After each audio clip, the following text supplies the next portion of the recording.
Keeper of the Lost Cities, Neverseen, Chapter 30. "Stop!" Sophie yelled, barely recognizing her voice. The room fell silent. Even Dex's gadget stopped wailing, as those who hadn't seen Fitz's fall took in the carnage.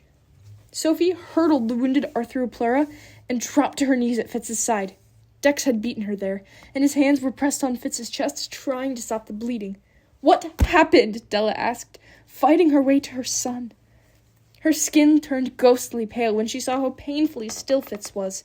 "It was an accident," Counselor Zareen said. It was my fault," Dex mumbled. Della removed her cloak and draped it around Fitz. "He needs a physician." "Exile has medical facilities," Counselor Emery said, shouting orders at two dwarves. "He needs elven medicine, not dwarven," Mr. Forkle insisted. Sophie agreed. She'd seen how the dwarves had treated Alden's wounds when he'd collapsed in exile. Fitz needed more than a plaster-like patch. His blood was thickening like applesauce from the venom, and his breathing sounded shallow and ragged. "Mr. Forkle says to leap Fitz out of here," Dex whispered. Sophie could hear the same instructions filling her head, along with the details of how to contact the Black Swan's physician. She wanted to grab Fitz and leap away, but she couldn't leave the rest of her friends trapped in exile. Dex must have decided the same thing, because he held up his leaping crystal. "I'll take care of him," he promised, as he grabbed Fitz and leaped the two of them away. Outrage erupted. The counselors ordered the dwarves to restrain the rest of the group. "You're seriously going to arrest us?" Biana shouted. "After what you did to my brother?" "It was an accident," Counselor Zarina insisted. "It was, but it shouldn't have happened."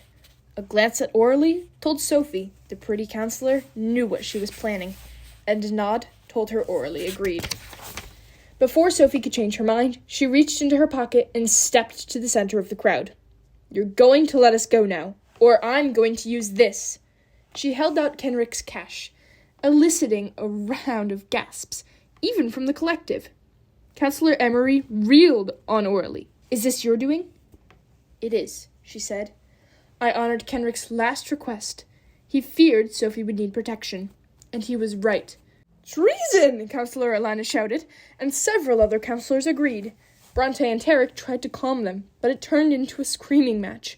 The only counselor not arguing was Clarette, who sat hunched over the wounded Arthroplera, whispering promises that its antenna would regrow.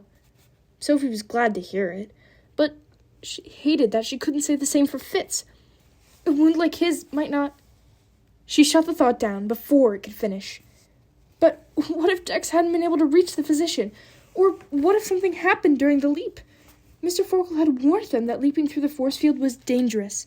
What if the two cloaks Fitz had been wearing weren't enough? "We don't have time for this," she shouted, grabbing her pendant and holding the crystal to the dim light. "So here's how it's going to work. You let us go right now, or I will leap out of here and you'll never see this cache again." "This is too dangerous of a game," Mr. Forkle warned. "I don't care," she transmitted back. She would find a way to make it work. "Too hasty, Miss Foster," Counselor Alina told her. "Caches can only be accessed by the person who created them." "Do you really think Kenrick would have given it to her if he hadn't made a way for her to gain access?" Orly asked. "If that's true," Counselor Emery said, "are you going to betray your world and hand it over to our enemies, Miss Foster? Do so, and you'll prove that you're every bit as evil as we've expected." The word evil hit hard, but not as hard as the question. What would she do with the cache? "You're right," Sophie said after a moment. "The cache can never go to the ogres, or the Neverseen, but I could give it to Sandor, or maybe King Enki would want it." Sophie had no idea if the cache held any secrets related to goblins or dwarves, but it was the only card she could think of to play. Another nod from Orly told her she'd played it well. Counselor Emery closed his eyes to moderate the thoughts of the other counselors, and Sophie bit her lip so hard she tasted blood. "What are your demands?" Counselor Emery finally asked. "Let us go," Sophie said. "Yes, we figured that. What else?" "Full pardons for all of us, including Prentice." Emery gritted his teeth. "That is not an option." Sophie leaned towards the jagged beam of light. "Stop!" Bronte shouted. "Grant them pardons. That cache must not fall into anyone else's hands." "So they break our laws with no consequence?" Emery asked. Expel them from Foxfire, Bronte suggested. Counselor Linus snorted. That goes without saying. They need a proper punishment, not a slap on the wrist. Then send us to exilium, Sophie shouted, hardly believing the words came out of her mouth. Mr. Forkle couldn't believe them either, and filled her mind with a plethora of objections. Orly was shaking her head as well, but it would give them a chance to find out more about the cyanopath who'd gone there. It was also too late. Counselor Emery accepted the deal. What of their leaders? Elena asked. Surely we're not letting them go. Do not worry about us, Mr. Forkle transmitted to Sophie. But she wasn't leaving anyone behind. They're coming with us, she said, moving her foot closer to the light.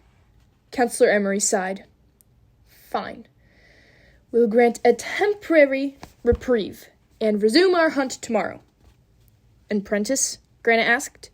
He does not belong here. Emery frowned at the bubble cage.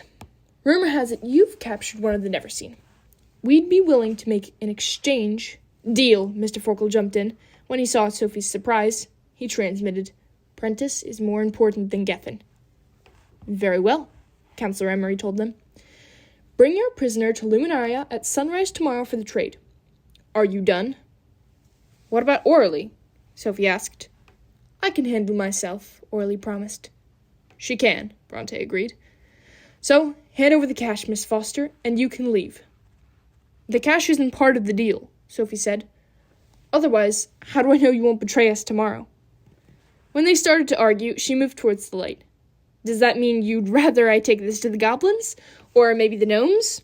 The last word triggered the strongest reaction yet, and left Counselor Emery waving his arms for silence. If you leave here with that cash, Miss Foster, he warned, you will be accountable for its protection, and should you fail, the consequences will be far worse than exilium. I can handle it, Sophie said. Emery glared at Orly. So be it. And you can find your own way out of exile, he told Mr. Forkle. We'll give you 10 minutes, then the guards will restrain anyone in the halls. We'll be gone in 5, Granite promised, as the counselors raised red crystals up to the light. Before they glittered away, Counselor Lina's eyes met Sophie's. You're forgetting that exilium is for the unworthy, she said.